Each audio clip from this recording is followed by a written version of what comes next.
뮤직이라는 영화가 있었습니다. 이 영화의 주인공인 줄리 앤드루스가 처음 가정교사로 대략의 집에 갈 때는 세상에 그렇게 촌스러울 수가 없습니다. 그녀가 수도원에 들어갈 때 입었던 옷 그대로 입고 왔었기 때문이죠. 하지만 그녀가 우여곡절 끝에 마침내 대령과 결혼하게 되는데, 그녀가 결혼하면서 입은 웨딩드레스는 전혀 다른 여인의 모습을 보여주었습니다. 그말로 환상이었죠. 그렇게 옷이 날개라 사람의 모습을 다르게 보일 수가 있다는 겁니다. 그래서 그런지 몰라도 일반적으로 여자분들이 하는 이야기를 들어보면 옷 이야기가 많습니다. 대부분은 옷 이야기를 참 많이 합니다. 아니면 그런 얘기나 가방 얘기겠죠. 하지만 남자들은 달라요. 남자들끼리 옷 이야기하는 것을 제가 들어본 적이 별로 없습니다. 저 역시 한 번도 친구들과 어느 옷가게가 좋고 어디 가면 좋은 옷을 할 수 있는지 이야기한 적이 한 번도 없습니다. 반면에 남자들은 뭐 차 이야기나 운동 이야기를 하죠. 하지만 여러분, 그래도 옷은 중요합니다. 사람의 몸을 따뜻하게 해줄 뿐 아니라 그의 사람의 이미지를 더욱 좋게 할 수가 있기 때문이죠. 솔직히 이야기해서 차나 축구는 없어서 살지만 옷은 없어서 살 수가 없지 않습니까? 너무 비싸거나 낭비하지 않는다면 자신에게 어울리는 좋은 옷을 입기 위해서 노력하는 것도 좋은 일일 거예요. 그런데 오늘 말씀에도 보니 하나님께서도 특별히 옷에 대해 말씀하고 있습니다. 이제까지 하나님께서는 하나님께 제사드릴 성막에 관한 말씀을 출애굽기에 말씀하고 있죠. 그런데 이제 그 성막에서 일할 제사장이 입을 옷에 대해 말씀하고 있는 것입니다. 제사장들이 성막 안에서 하나님 일을 할 때 오직 하나님이 지시하신 옷만 입으라는 겁니다. 다른 옷을 입으면 안 된다는 거죠. 하나님께서처럼 입으라고 명령하신 옷이 바로 오늘 말씀의 제목인 에봇이에요. 사랑하는 여러분, 예수님을 알고 주를 믿은 우리들은 모두가 왕같은 제사장이 되었습니다. 거룩한 백성이 되었습니다. 그러니 우리도 구약시대의 제사장처럼 에봇을 입어야 됩니까? 오늘 말씀에 나오는 이렇게 귀하고 화려한 옷을 만들어 입어야 됩니까? 물론 우리는 이와 같은 화려한 육신의 에봇은 만들어 입을 필요가 없습니다. 하지만 이 에봇 속에 있는 하나님의 마음을 우리가 알아야 된다는 거예요.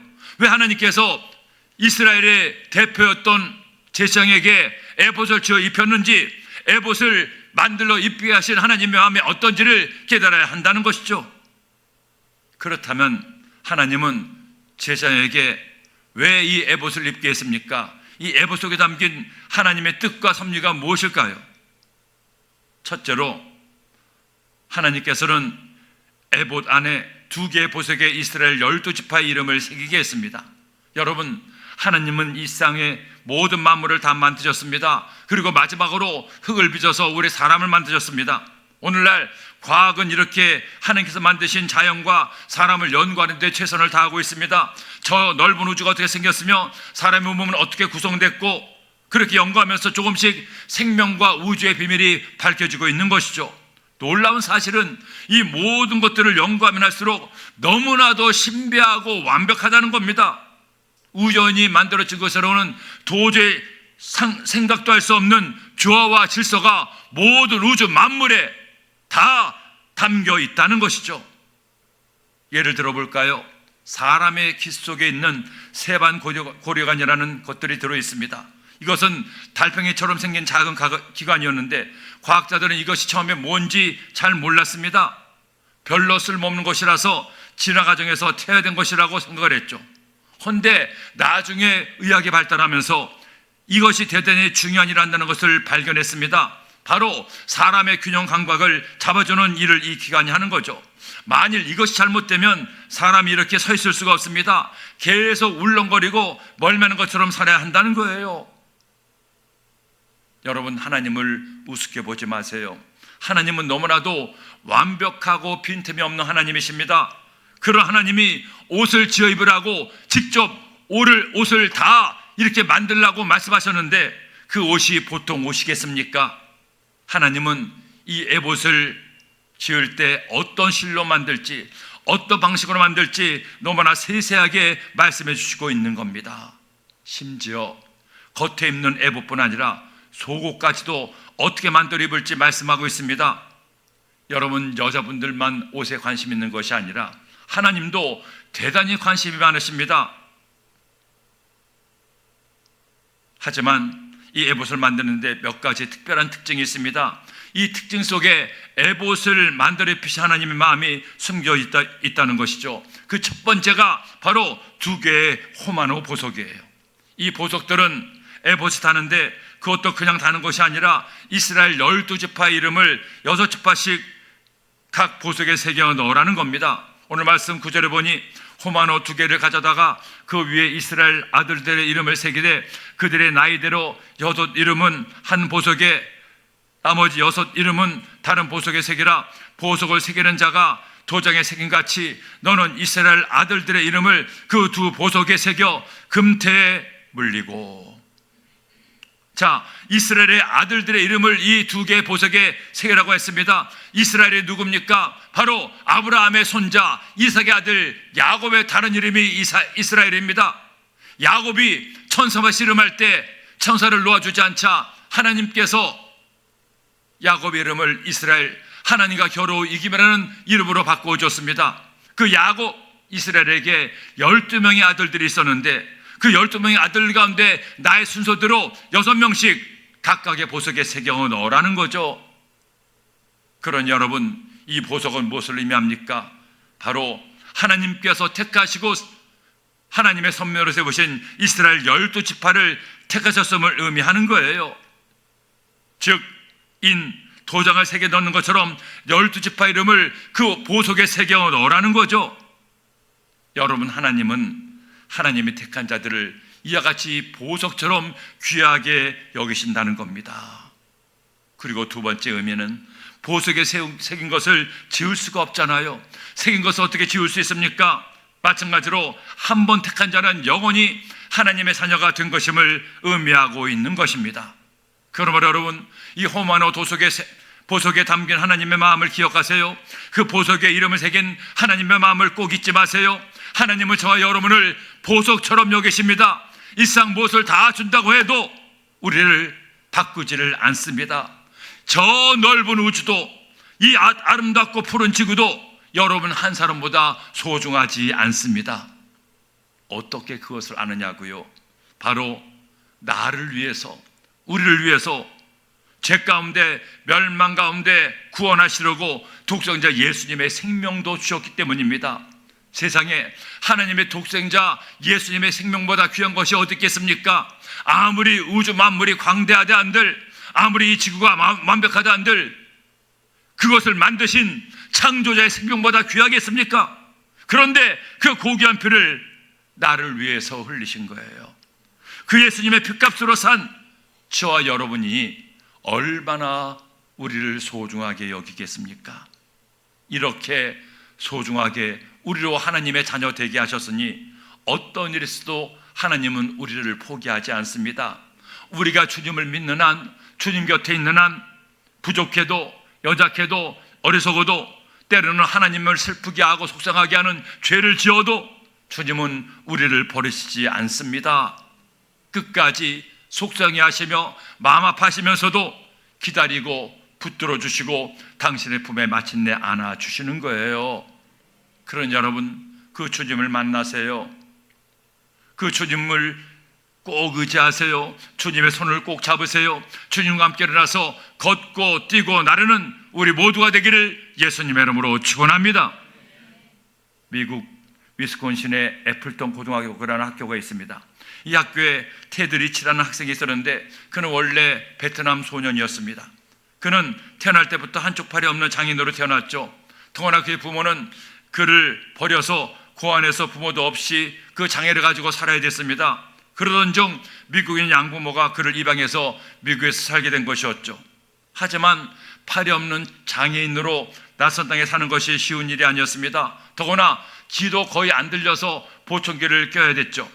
하지만 그의 양부모는 언제나 그에게 이렇게 말했습니다. 테드야, 너는 하나님이 우리에게 주시는 가장 아름다운 소중한 보석 같은 선물이란다. 하나님은 너와 우리를 사랑하셔서 이렇게 만나게 해주신 거야. 그러니 내가 하고 싶은 것이 무엇이든 다 하련 너를 소중하게 생각하는 우리와 하나님이 너를 도와주실 거야.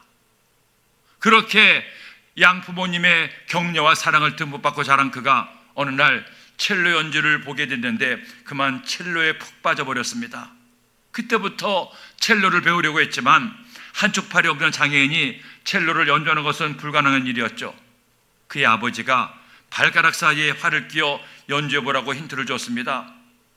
하지만 그렇게 해보니까 발가락이 찢어지는 것 같았습니다. 그런데도 어린 테드가 포기하지 않았습니다. 고통을 견디며 첼로를 배웠습니다. 그럼 마침내 그는 첼로 연주가 되어서 그가 하고 싶은 일을 열심히 기쁘게 할 수가 있었죠. 그는 항상 자신의 양 할아버지가 한 말을 기억하며 산다고 합니다.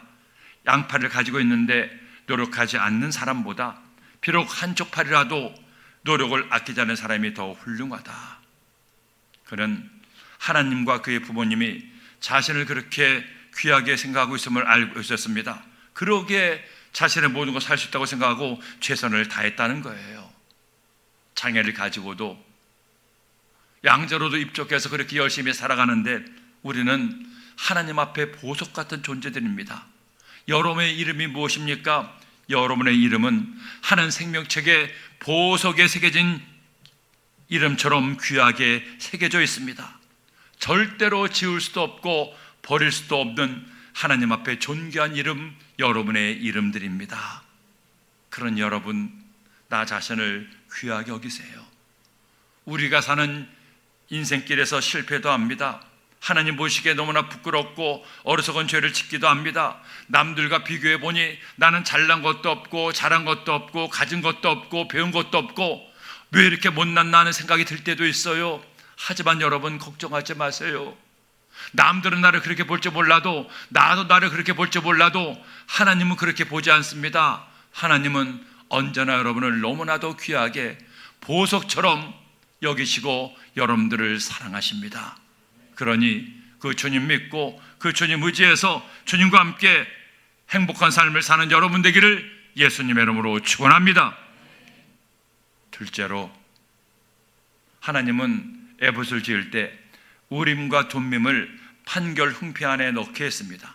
여러분, 하나님은 이 에봇이라는 옷에 또 하나의 중요한 것을 달게 했습니다. 성경이 이처럼 말씀하죠. 29절 말씀에 아론이 성소에 들어갈 때엔 이스라엘 아들들의 이름을 기록한 이 판결 흉패를 가슴에 붙여 야훼 앞에 영원한 기념을 삼을 것이라. 너는 우림과 둠밈을 판결 흉패 안에 넣어 아론이 야훼 앞에 들어갈 때에 그의 가슴에 붙이게 하라. 아론은 야훼 앞에서 이스라엘 자손의 흉패를 항상 그의 가슴에 붙일지니라.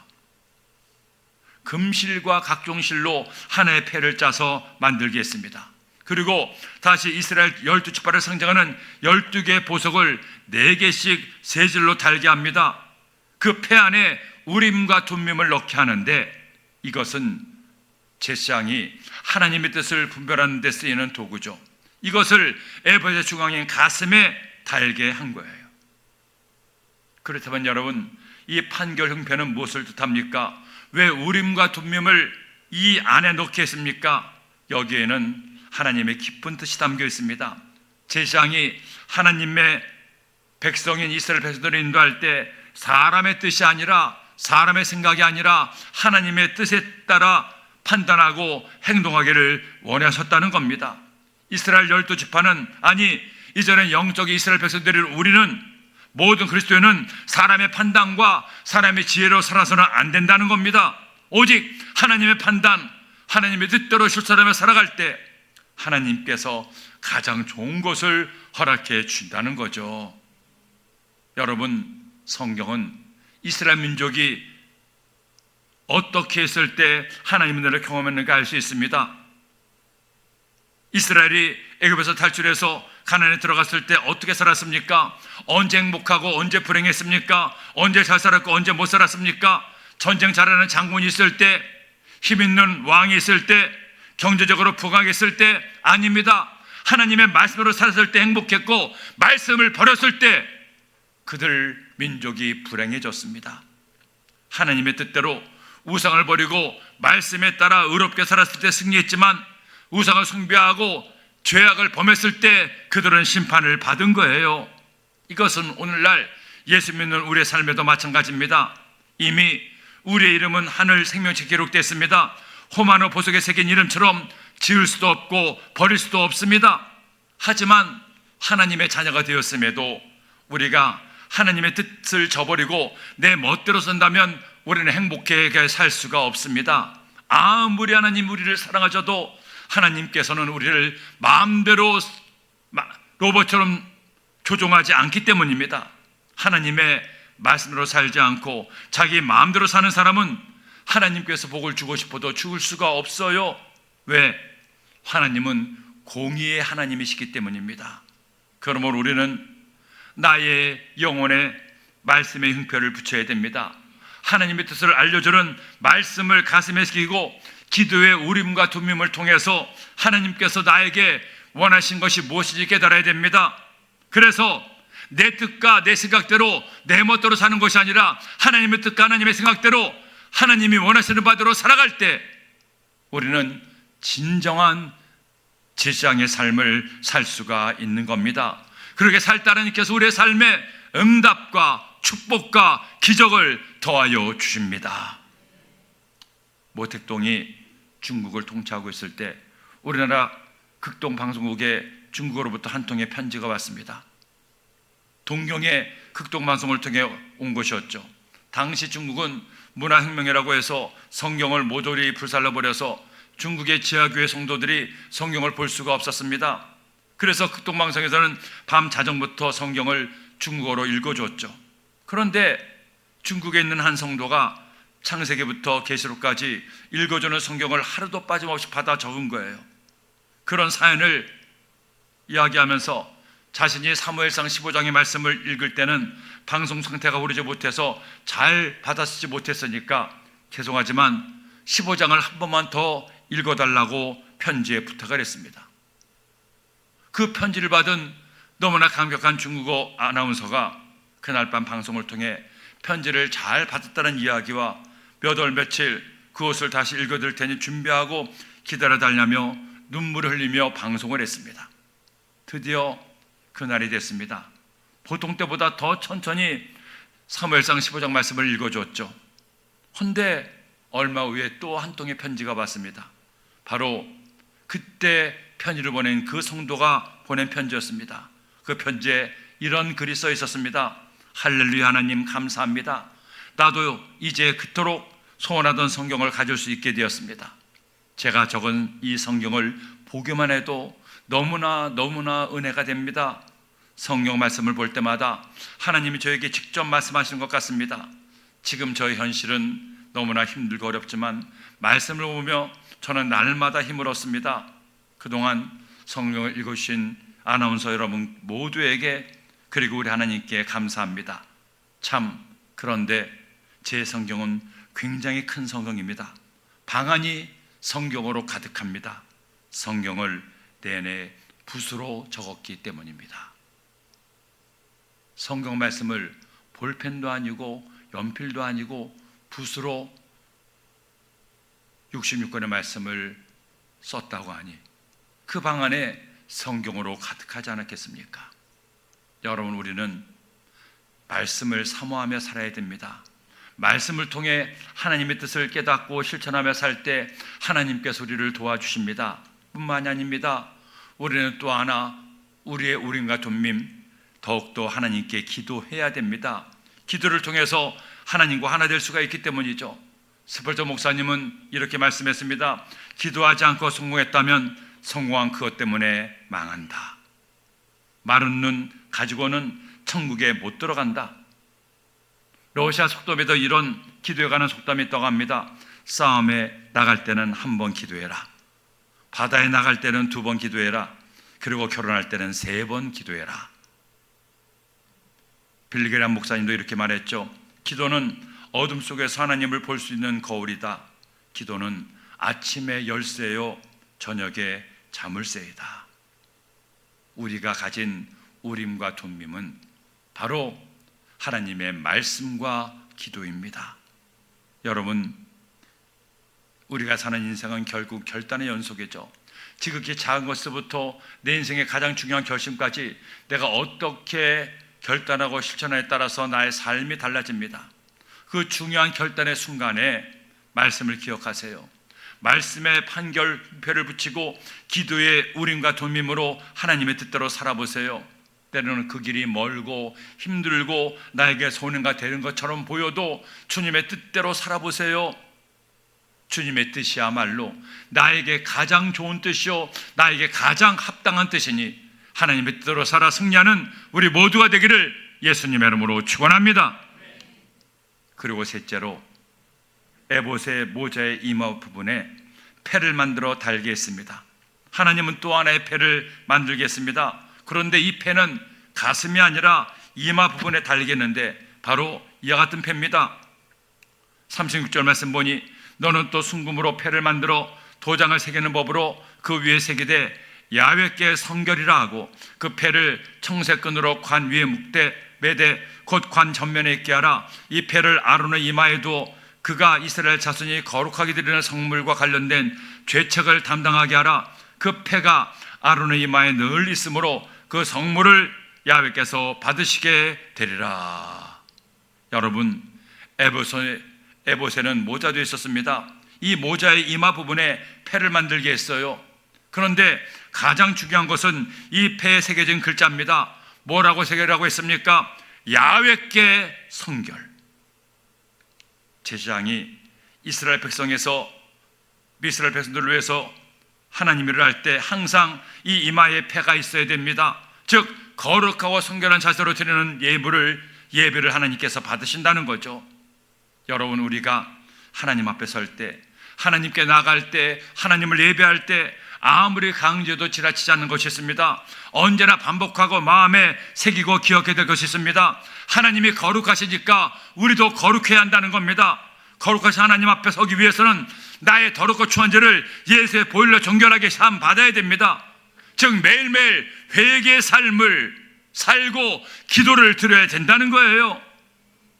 한 걸음 더 나아가 야훼께 성결된 삶을 살기 위해 우리는 날마다 노력하고 또 노력해야 됩니다.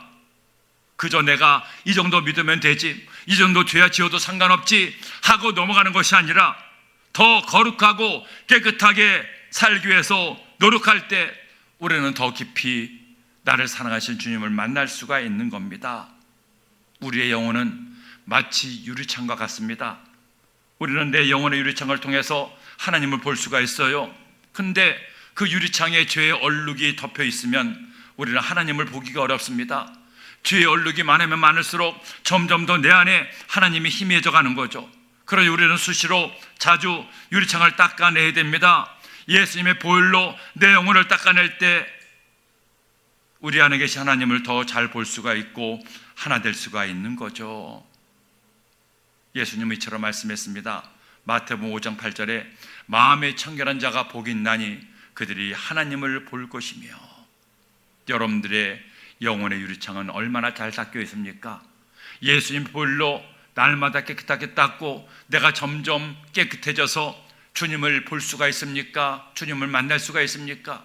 아니면 예수님 믿는다고 하면서도 내 영혼의 유리창에 이런저런 죄의 얼룩이 가득 차서 주님을 볼 수 없는 것이 아니겠습니까? 여러분, 우리는 주께 나와 하나님을 예배할 때마다 알고 지은 죄 모르고 지은 죄를 회개해야 됩니다. 그래서 내 영혼의 유리창을 잘 닦아낼 때 우리는 주님을 볼 수 있고 주님을 만날 수 있고 주님의 은혜를 누릴 수가 있습니다. 한 목사님이 고등부 교사들이 모여서 특별 집회를 준비하는 와중에 한 교사의 지갑이 없어졌습니다. 학생들 사이에 지갑을 찾는 소동이 벌어졌죠. 근데 한 학생이 목사님, 저희 학생이 훔친 것을 봤습니다 하면서 한 여학생을 지목하는 거예요. 이 말을 목사님이 듣고 고민을 했습니다. 왜냐하면 그 자매는 열심히 신앙생활하는 학생이었기 때문이죠. 기도 끝에 그녀가 회개할 기회를 주기로 했습니다. 하지만 목사님 생각과는 달리 며칠이 지나도 소식이 없어요. 훔친 것을 본 남학생이 아니 목사님한테 내가 분명히 얘기했는데 왜 말 안 하나? 아니 목사님도 아는 건가? 목사님이 저 여학생이 나쁜 짓을 한 걸 그냥 모른 체하는 건가? 그렇게 생각을 했습니다.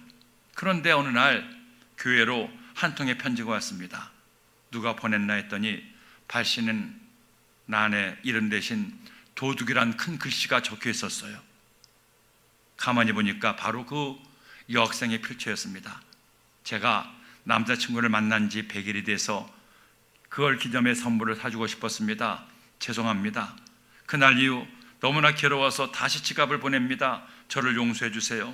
그동안 교회를 열심히 다니고 하나님을 사랑했는데 이렇게 죄를 지었으니 어떻게 될지 모르겠습니다. 지갑을 훔쳤던 제 팔을 잘라버리고 싶습니다. 여학생의 편지에는 회개의 마음이 다 담겨 있었습니다. 주일날 이 목사님이 설교에서 이 편지에 대해 말하면서 이렇게 말을 했습니다. 여러분, 하나님이 용서할 수 없는 죄는 없습니다. 그리고 하나님과 사람 앞에 회개한 자는 더 이상 여러분을 괴롭힐 수 없습니다. 예수님의 그 죄벌을 다 받으셨기 때문입니다. 문제는 죄를 짓고도 깨닫지 못하고 회개하지 않는 것이 문제입니다. 하나님은 살인자도 도둑도 회개하면, 죄에서 돌이키면 그 어떤 의인보다도 목사보다도 더 많이 사랑하십니다. 그러니 죄를 지었습니까? 회개하고 돌이켜 다시는 같은 죄를 짓지 않고 의롭게 사는 것이 하나님께서 원하시는 뜻입니다. 어느 책에 보니 북유럽에서 볼 수 있는 흰 담비는 털이 아름답기로 유명하다고 합니다. 그런데 이 흰 담비는 본능적으로 자신의 털을 더럽히지 않으려는 강한 의지를 갖고 있습니다. 그래서 사냥꾼들이 이 흰 담비를 이러한 습관을 이용해서 담비를 잡는다고 하죠. 즉, 흰 담비가 사는 굴 입구에 숯검정을 칠해놓고 숲속에서 놀고 있는 흰 담비를 굴 속으로 모는 거예요. 그러면 굴 입구에 다다른 흰 담비는 자신의 흰 털을 더럽히기보다 잡히고 죽음을 택한다는 겁니다. 여러분, 담비 같은 미물도 이렇게 순결하게 살고 싶어 하는데 우리 그리스도인들도 그렇게 살아야 되지 않겠습니까? 야훼께 성결이란 그 패를 이마에 붙였던 제사장처럼, 에봇처럼 우리도 그런 삶을 살아야 되지 않겠습니까? 지금 여러분이 어떤 옷을 입고 있습니까? 그 입고 있는 옷이 여러분 마음에 드십니까? 그 옷을 사기 위해서 얼마나 많은 돈을 지불하고 또 노력했습니까? 하지만 여러분, 육신의 옷은 이 옷도 입었다 저 옷도 입었다 바꿔 입을 수 있습니다. 하지만 이 옷, 영혼의 옷은 우리는 바꿔 입을 수도 없습니다.